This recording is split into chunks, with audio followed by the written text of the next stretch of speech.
Hello, Namaskar. Welcome you to the SAAR analysis. I am Chaman Nayak and here's my take.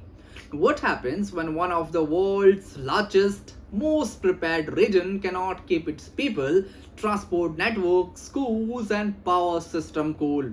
Because today 94 million Europeans are expected to face a temperature above 35 degrees Celsius and more than 350 million could experience a temperature above 30 degrees Celsius. And this is not just a peak summer, it is June and it is not simply a heat wave, it's a stress on Europeans' model of modern life.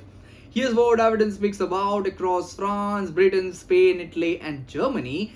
A powerful heat dome is trapping hot air over the continent. Well, the human cost is already visible because 18 people have died in France earlier this week as heat intensified, while authorities across Europe have issued emergency warnings not only for the elders or the for vulnerable but for entire population. Well, the evident reality is Europe is confronting the extreme hot not just as an occasional weather event but as a recurring national security level disruptions. Well, now the question arises why this matters because Europe is world's fastest warming continent and warming at more than twice of global average rate according to World Meteorological Department. This is something we should note because this is not just a geopolitical event, it is a geopolitical consequences. Well, heat affects agricultural output, it strains the electricity grid, it disrupts the railway, roads, infrastructure, and most importantly, it increases the pressure on the public health system. And for Europe, this means that climate resilience is no longer just about solar panels or emission target. It is about whether that can remain well livable or not.